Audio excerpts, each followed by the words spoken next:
CNC industry में respect और salary कैसे मिलती है? कुछ सवाल है जो मुझसे सबसे ज्यादा पूछे जाते हैं सीएनसी मशीनिस्ट द्वारा। सर एक्चुअल में कौन सी स्किल सीखनी चाहिए? कंपनी इंटरव्यू में क्या देखती है? कौन से इंजीनियर्स फास्ट ग्रो करते हैं और कौन सी स्किल्स आपको हाई सैलरी और रिस्पेक्ट तक ले जाती है? तो आज की इस वीडियो में हम वही प्रैक्टिकल स्किल्स डिस्कस करेंगे जो रियल मैन्युफैक्चरिंग इंडस्ट्री में एक्चुअल वैल्यू क्रिएट करती है, आपके लेवल को ग्रो करती है, आपकी रिस्पेक्ट इंक्रीज करती है और आपकी इनकम इंक्रीज करती है। मेरा नाम विकास राणा कौशल है और मैं 13 साल से ज़्यादा टाइम से सीएनसी मैन्युफैक्चरिंग फील्ड में काम कर रहा हूँ। तो मैंने operators, setters, programmers, application engineers, quality सबके साथ काफ़ी क्लोजली काम करा है, क्योंकि यही हमारा काम है। एक एप्लीकेशन इंजीनियर का यही काम रहता है कि सभी लोगों से मिलजुल के कंपोनेंट को तैयार किया जाए। तो मैंने ऐसे लोग भी देखे हैं जो लाखों कमा रहे हैं और ऐसे भी जो सालों से सेम सैलरी पे स्ट्रगल कर रहे हैं। तो मैं एग्जैक्टली देख पाता हूँ कि दोनों में क्या डिफरेंस है। एक ज़्यादा सक्सेसफुल सीएनसी मशीनिस्ट में ऐसा क्या है जिसकी वजह से वो आगे बढ़ता जा रहा है और एक कम कमाने वाले सीएनसी मशीनिस्ट क्यों वहीं पे रुके हुए हैं। तो आज मैं आपको क्रिस्टल क्लियर कर दूंगा कि आखिर ऐसा क्यों होता है और आपको भी अपने अंदर वो सक्सेसफुल इंजीनियर वाली स्किल्स कैसे बिल्ड करनी है। तो चलिए स्टार्ट करते हैं अपने मेन टॉपिक से। सबसे पहले अगर हम सीएनसी मशीनिंग को भूल जाएं तो एक चीज मैं आपको क्लियर कर देता हूँ पूरी तरह। देखो, रियल मैकेनिकल इंजीनियर कौन होता है? जितने भी सीएनसी फील्ड में है ज्यादातर वो मैकेनिकल बैकग्राउंड से है। तो ये मत बोलिए कि सीएनसी मैन्युफैक्चरिंग या सीएनसी मशीनिस्ट एक ब्रांच है मैकेनिकल फील्ड की। आप एक्चुअल में एक मैकेनिकल इंजीनियर ही हो। तो एक मैकेनिकल इंजीनियर सिर्फ एक मशीन चलाने वाला आदमी नहीं होता। देखो, उसे पूरे प्रोसेस के बारे में नॉलेज होनी चाहिए। मैं समझाता हूँ अब ध्यान से। कोई भी दुनिया में कोई भी किसी भी मशीन का कोई भी पार्ट बनना है तो सबसे पहले एक इंजीनियर के दिमाग में उसका आइडिया आता है कि ओके, इस तरह का पार्ट बना के इसमें लगाऊं। सेकेंडली, उस पार्ट को डिजाइन किया जाता है, पेपर के ऊपर उसका आइडिया उतारा जाता है। डिजाइनिंग के बाद उसकी मैन्युफैक्चरिंग फिजिबिलिटी चेक करता है मैकेनिकल इंजीनियर। यानी कि ये डिजाइन तो कर दिया, क्या ये बन भी पाएगा? हो सके कि ऐसा कुछ पार्ट डिजाइन कर दिया जिसे बना ही नहीं सकते, ना मशीनिंग से, ना वेल्डिंग से, ना कास्टिंग से, ना फोर्जिंग से, तो उस पार्ट का मतलब क्या?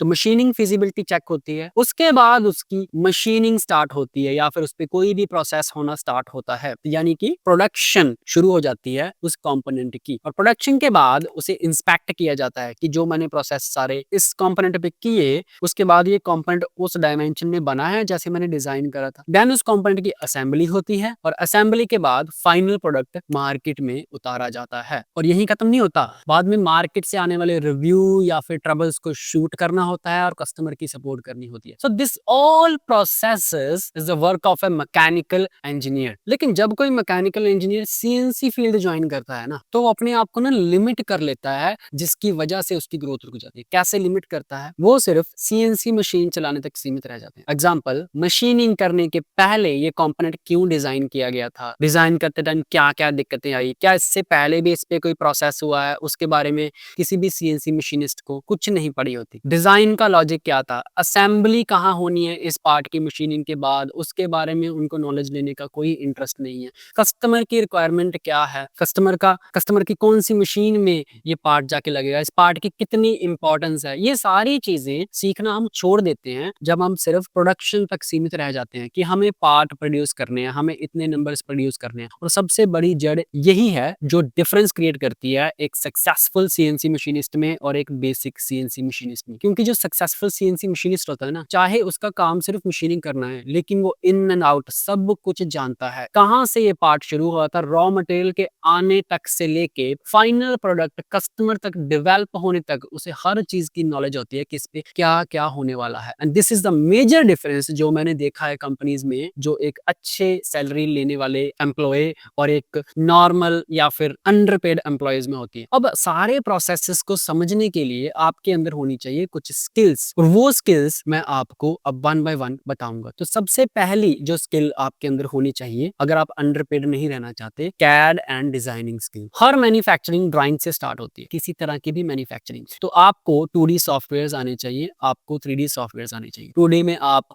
ऑटोकैड सीख सकते हो एंड 3D में आप जो है सॉलिड वर्क, क्रियो या फिर फ्यूजन 360 सीख सकते हो। वैसे अगर आप कोई भी सॉफ्टवेयर सीख लेते हो 2D या 3D, तो किसी और सॉफ्टवेयर में स्विच करना ज्यादा मुश्किल नहीं होता, काफी आसान होता है। सेम तरह की कमांड्स होती हैं, सब कुछ सेम तरह का होता है, तो कुछ ही टाइम के बाद आप किसी भी सॉफ्टवेयर पे स्विच कर लोगे। कोई भी एक सॉफ्टवेयर आप अच्छे से सीख लो। और उस सॉफ्टवेयर को सीखने का मतलब ये नहीं है कि आप सिर्फ उसमें चीजें ड्रॉ करना ही सीखो। आपको पता होना चाहिए कि जब आप कोई चीज डिजाइन करते हो तो डायमेंशंस का क्या रोल होता है, टॉलरेंसेस का क्या रोल होता है। आपकी ड्राइंग्स एकदम क्लीन होनी चाहिए, आपको पता होना चाहिए कि डायमेंशंस को कैसे अलाइन करते हैं ऑटोकैड के ऊपर, कहाँ पे कौन से सिंबल का क्या मतलब है। मैन्युफैक्चरिंग फिजिबिलिटी भी आपको साथ-साथ में आनी चाहिए डिजाइन करते टाइम। सॉफ्टवेयर सीखने के बाद जब सॉफ्टवेयर में कुछ डिजाइन कर रहे हो, डिजाइन करते हुए आपके दिमाग में ये कॉन्सेप्ट हमेशा रहना चाहिए कि जो भी मैं बनाऊंगा इस पे क्या वो बन सकता है या नहीं। So you should be a very good CAD and CAM operator with the knowledge of feasibility, जैसे एक मैकेनिकल इंजीनियर की होती है। देन आपको प्रोसेस की नॉलेज होनी चाहिए। अब ये ना मैं सीएनसी प्रोसेस की बात नहीं कर रहा, मैं कर रहा हूँ हर एक मैन्युफैक्चरिंग प्रोसेस की, जैसे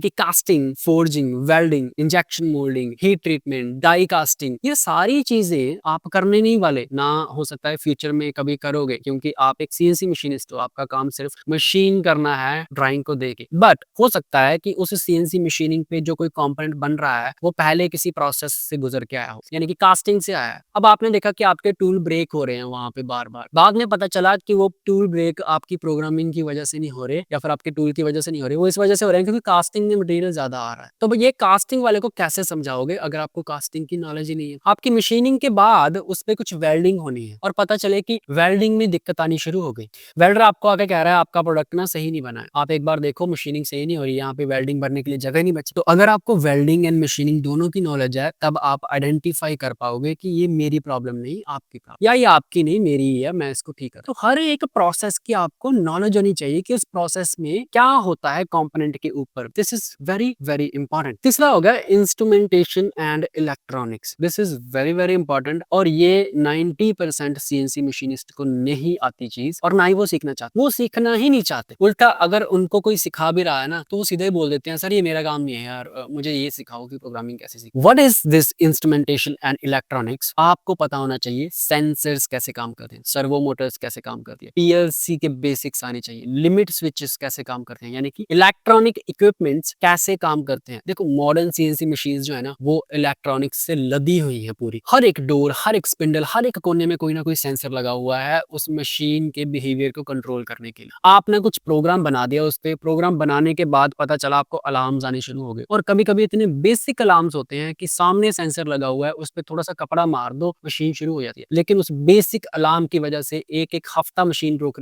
के रहते हैं मशीनिस्ट। कि सीएनसी सर्विस इंजीनियर आएगा उस कंपनी का, वो आके देखेगा कि इसमें क्या अलार्म आ रहा है। What is the meaning of this? Then you are just a robot. कि अगर वो कोई काम कर रहा है और वहां पे कुछ प्रॉब्लम आ गई तो कोई इंसान आके उस प्रॉब्लम को ठीक करेगा, फिर रोबोट का बटन दबाएगा। वो लोग जो है वो अंडरपेड रह जाते हैं हमेशा। तो आपको पता होना चाहिए sensor, servo Motors, पीएलसीज, limit switches ठीक करना आता हो चाहे ना आता हो, लेकिन इनका काम क्या है मशीन के अंदर, कहाँ कहाँ लगे हुए हैं उनके बारे में आपको पता हो, ताकि मशीन में कभी इश्यू आए तो आप एक रिस्पॉन्सिबल इंजीनियर की तरह या तो उसे ठीक करने की कोशिश करो या फिर रिपोर्ट करो कि ये चीज में पर्टिकुलरली ये प्रॉब्लम आ रही है। आपको इलेक्ट्रिशियन नहीं बनना, but you have to have a basic knowledge. Then आगे चलें अगर, तो आपको टॉलरेंसेस एंड प्रिसीशंस की अंडरस्टैंडिंग होनी चाहिए, बिल्कुल डेप्थ। अब मैक्सिमम क्या होता है सबके दिमाग में कि सर टॉलरेंस के बारे में तो पता ही है ना हमें कि प्लस माइनस इतने के अंदर बनाना है हमें। डायमेंशनिंग एंड टॉलरेंसेस में कभी कोई नहीं अटकता, क्योंकि इतना बड़ा कॉम्प्लिकेटेड रॉकेट साइंस टॉपिक नहीं है। प्रॉब्लम कहाँ आती है? Geometric dimensions and tolerances. कोई कंपोनेंट आपने 100 mm लंबा 100 mm चौड़ा बना दिया, फिर भी वो असेंबली में फिट नहीं हो रहा। क्यों? क्योंकि उसका पैरेललिज्म सही नहीं है, उसकी सारी एजेस परपेंडिकुलर नहीं है। आपका कोई राउंड कंपोनेंट जो है वो फिट नहीं हो रहा क्योंकि उसका इंटरनल आईडी ओडी कंसेंट्रिक नहीं है। ये चीजें आपको कैसे पता चलेंगी? ये चीजों को कहते हैं ज्योमेट्रिकल डायमेंशंस एंड टॉलरेंसेस। तो ज्योमेट्रिकल डायमेंशंस एंड टॉलरेंसेस की नॉलेज आपको बहुत ज्यादा सुप्रीम टाइप की होनी चाहिए अगर आपके पार्ट मशीन होने के बाद कहीं असेंबल हो रहे हैं। नहीं तो आपको समझ ही नहीं आएगा कि सारी डायमेंशन करेक्ट होने के बाद भी ये असेंबल क्यों नहीं हो रहे। फिर आपको कौन बताएगा ये असेंबल क्यों नहीं हो रहे? जो इस फील्ड में बहुत सक्सेसफुल है, आपके ऊपर बैठा है। जब वो आके इस प्रॉब्लम को सॉल्व करके आपको बताएगा ना कि यहाँ से यहाँ का डिस्टेंस इतना आना चाहिए, और आपको वो चीज पकड़ में आई ही नहीं क्योंकि आपको इसकी नॉलेज नहीं है। इसी वजह से सीएनसी मशीनिस्ट कुछ अंडरपेड रहते हैं और कुछ बहुत हाईली रिस्पेक्टेड एंड काफी ज्यादा पैसे कमाने वाले लेवल पे पहुंच जाते हैं, because they know this things, they know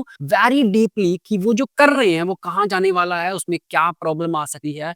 they are literally damn good troubleshooters. Next चीज की बात करें तो मेजरमेंट एंड इंस्पेक्शन की स्किल आपके अंदर होनी चाहिए। वर्नियर चलाना सबको आता है, माइक्रोमीटर चलाना सबको आता है, बोर गेज चलाना सबको आता है, राइट। इसके अलावा आपको सीएमएम की नॉलेज होनी चाहिए, आपको थोड़ी सी पोर्टेबल सीएमएम मशीन्स की नॉलेज होनी चाहिए। यानी कि आपका जो कंपोनेंट बन रहा है ना, उसको चेक करने के लिए ऑलरेडी इंस्पेक्शन के टूल वहाँ पे रहेंगे। एक प्रोसेस बना होगा, ये चीज़ें चेक करनी है। लेकिन कल को अगर उसमें कुछ प्रॉब्लम आ गई जो आपके इंस्पेक्शन इंस्ट्रूमेंट नहीं पकड़ पा रहे और आपको कोई अगला असेंबली का बंदा आके कह रहा है कि यार ये तेरे कंपोनेंट में प्रॉब्लम है, मुझे नहीं पता क्या प्रॉब्लम है। पहले तेरे 10 कंपोनेंट सही फिट हो रहे थे, ये 11वां नहीं फिट हो रहा। अब मुझे कैसे पता चलेगा कि इसमें क्या